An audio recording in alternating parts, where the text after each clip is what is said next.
Përshëndetje, sot do t'ju tregoj se si të bëni para me Amazon. Do t'ju tregoj udhëzime hap pas hapi se si të krijoni llogarinë tuaj tek seller account edhe deri në shitjen e produktit.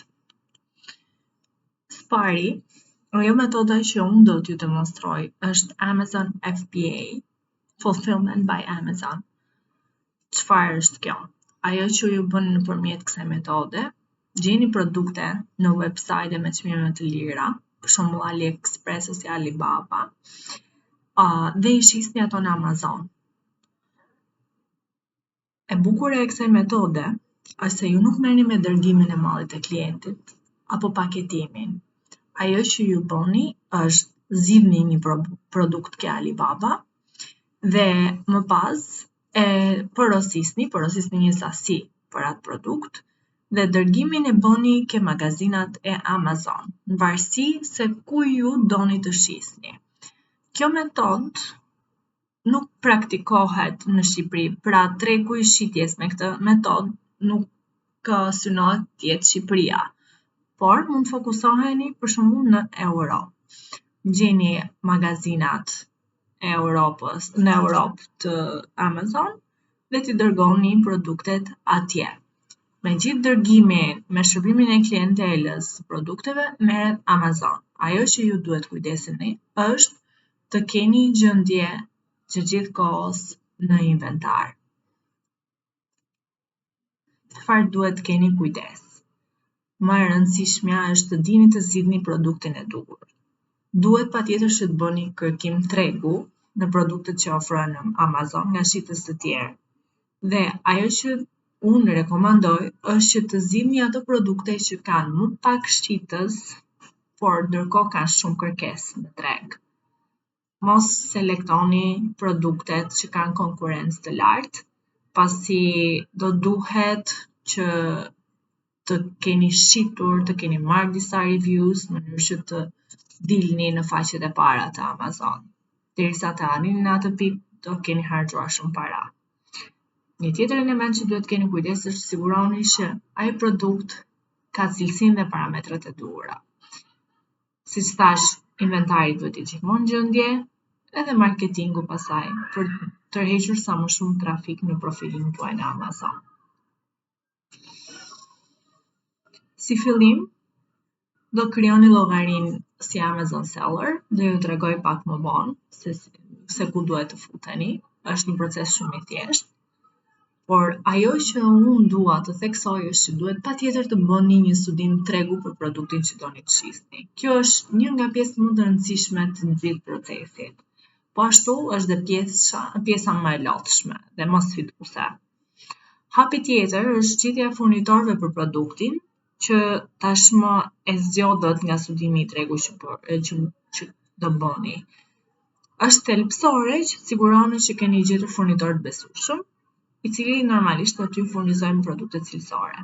Nëse do të veproni me FBA, pra të dërgoni produktin nga furnitorit e magazinat e Amazon, është e rëndësishme që së pari të keni marrë mostër dhe të keni provuar produktin vet.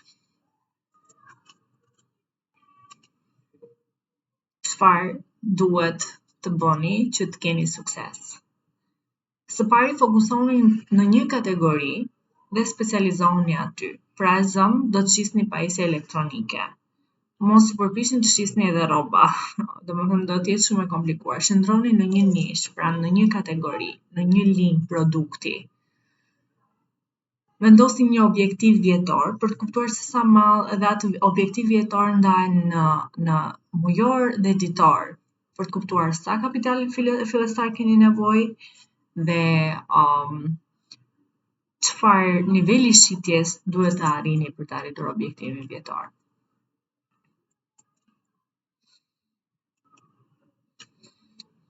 Teknika më efikase për të patur sukses. E para njëherë duhet të pyesim çfarë kërkojmë nga një produkt. Ajo që ne duam të gjejmë është një produkt në mënyrë që të krijojmë një brand, pra një markë. Përpara se të shisim produktin, të sigurohemi që kemi linjën e atij produkti. Pra të kemi edhe disa lloje tjera me funksione të tjera, por që janë të njëjtës linjë produkti. sepse në këtë formë ju do fokusoheni në strategji marketingu dhe do keni po të njëjtin target group dhe audiencë. Nëse ju doni të shisni shumëllojshmëri produktesh, atëherë do duhet të bëni përpjekje të ndryshme për secilin lloj produkti dhe kjo mund të jetë shumë e lodhshme. Dhe ndoshta mund të edhe mos keni sukses. Një tjetër element që duhet keni kujdes dhe për mendimin tim fokusoni në mënyrë që të keni sukses është të fokusoheni në produkte që rezistojnë në kohë. Çfarë duhet keni parasysh? Bestseller rank. Sa më i lartë jetë bestseller rank, aq më pak produkte shiten në ditë dhe e kundërta. Është koeficienti se si produkti është vlerësuar apo shitur. Gjeni produkte që nuk janë as të ulta në çmime dhe as të larta. Shikoni nëse keni potencial për të vënë logon tuaj në produkte. Për shembull, nëse do të shisni produkte për shtëpi, si pjata apo gota, vendosja e logos do të ishte pa kuptim. Pra, produkte që janë nevoje, nuk kanë nevojë për logo, ndërsa produktet që kanë më shumë sy dhe futen pak ke produktet e luksit, aty pastaj një logo është e rëndësishme. Unë do të rekomandoja dhe do sugjeroja patjetër që të fokusoheni 2-3 javë të bëni një studim të mirëfillt tregu dhe të fokusoheni 3 deri në 4 orë në ditë për të gjetur produkt, për të vendosur për produktin që do shisni. Nuk është aq e lehtë sa mendoni. Do përkushtim dhe do goxha impenjim. Shikoni për produkte që edhe juve u atërheqin vëmendjen, pra keni pasion për ta, sepse në këtë mënyrë ju do dini ta tregtoni, do dini ta marketoni.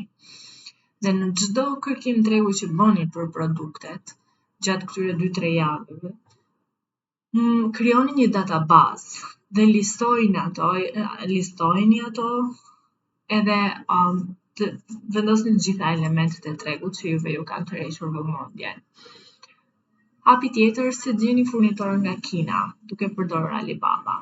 Le të themi që zgjodhet një makineri ekspresi për ta shitur, apo një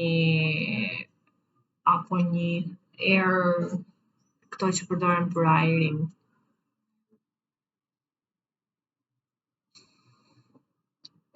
Le të themi që zgjodhet një makineri ekspresi.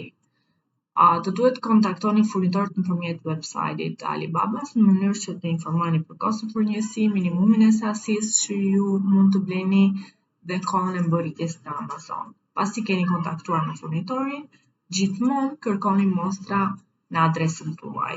E di që normalisht mostrat do kushtojnë më shumë, por duhet së pari ta provoni vetë për të bindur për cilësinë e produktit. Tjetër element i rëndësishëm është që në mënyrë që të jeni në gjendje të listoni produkte në Amazon, do duhet gjeneroni një barkod ose ndryshe unique product identifier code. Është mënyra zyrtare që është direkt nëpërmjet KS1-shit, por është shumë e shtrenjtë dhe mund të shkojë diku tek $300. Por një mënyrë alternative është duke përdorur nationwidebarcode.com, të cilat janë barkodet të përdorura të KS1-shit. Ato kushtojnë shumë pak. Hapi tjetër, të krijojmë e-commerce-in dhe të listoni produktet. Siç tham, zgjidhni një linjë produkti që do të rezistojë. Zgjidhni një linjë produkti që do të rezistojë në kohë. Dhe siguroni që do po tregtoni produkte cilësisë së lartë. Si të diferenconi markën tuaj nga konkurrentët, duke krijuar një markë unike dhe të fortë në fillim, dhe duke përmirësuar produkte, duke parë reviews nga konsumatorë. Pra mund bëni studim tregu për produkte që janë gjatë. Hyni ke Amazon Seller Center account, bëni sign up.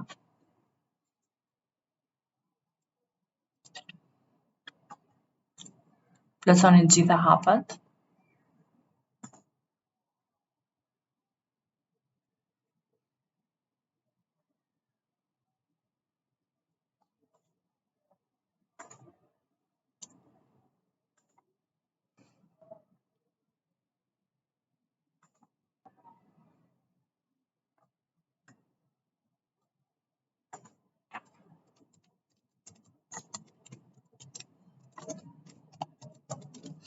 por përderisa, unë kam biznes privat, por ju mund ta bëni emrin individual, në mënyrë që në momentin që si jeni të regjistruar si biznes,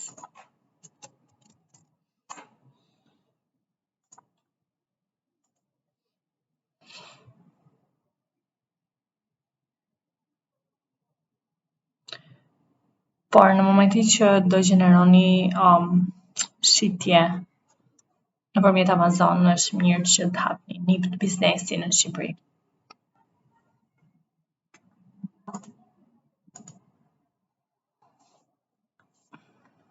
Si mund të shikoni, gjërat janë të thjeshta. Të vendosni të informacionet, të dhënat mbi llogarinë bankare, mbi biznesin dhe të verifikoni identitetin tuaj.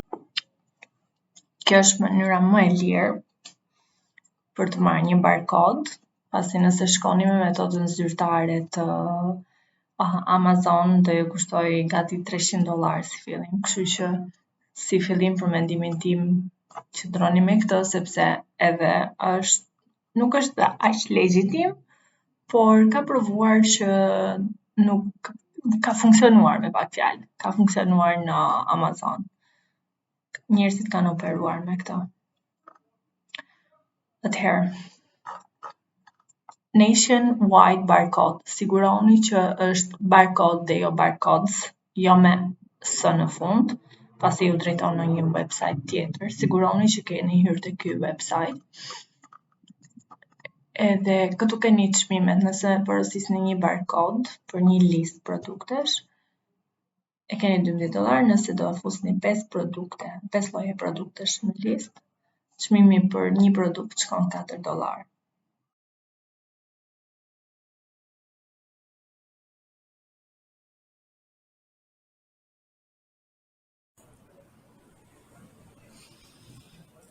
Tani, hapi I radhës është marrja e etiketës nga Amazon. Zgjedh një merchant dhe më pas klikoni print labels for this page. Downloadoni dokumentin me barkodet, ruajeni në desktop, pasi do duhet ja dërgoni furnitorit. Do duhet I shpjegoni që këto etiketa duhet të vendosen në produkte në mënyrë që punojësit e Amazon mund t'i skanojnë.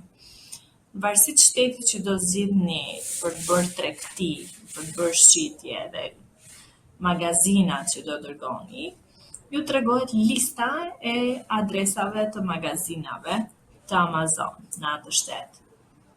Nëse jeni dakord me listën që është aty, klikoni approve dhe vendosni specifikat approve dhe continue. Më pas, vendosni specifikat e paketimit sipas sasisë që do dërgoni. Për shembull, sa kuti kartoni, sa cop do ju duhet në kuti. Mirë është që të komunikoni me furnitorin për këto, sepse në varësi të mënyrës se si do paketoj furnitori, do duhet ju të vendosni specifikat tek faqja e Amazon. Më pas do vendosni peshën, keni kujdes, nëse tregu juaj është Europa, do t'i vendosni në kilogram, kështu që vendosni specifikat e duhura në kilogram, që t'jeni në rregull. Në çdo porosi që klientët bojnë, pastaj, kur të fillojnë porosit, këto janë specifikat pak a shumë.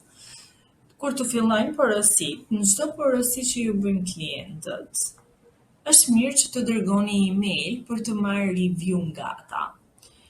Por mënyra se si do dërgoni email jo në mënyrë private, por nëpërmjet platformave që bashkëpunojnë me Amazon, që klientëve t'u shkojë sikur emaili është dërguar nga Amazon, sepse blerjen ata e bëjnë nëpërmjet Amazon. Shikoni Jungle Scout, ku të gjërmoni produktet dhe të bëni email campaign. Po ju demonstroj një shembull emaili, duke e dërguar emailin nëpërmjet kësaj platforme, klientit I shkon sikur vetë Amazoni e ka dërguar, siç thash. Shumë suksese. Kjo ishte një guide shumë e detajuar. Shpresoj të kem qenë sa më e qartë. dhe sa më specifike. Për çdo paqartësi mund të më kontaktoni qoftë në email, mund të komentoni edhe këtu në videon e YouTube, edhe kështu me radhë. Good luck everyone!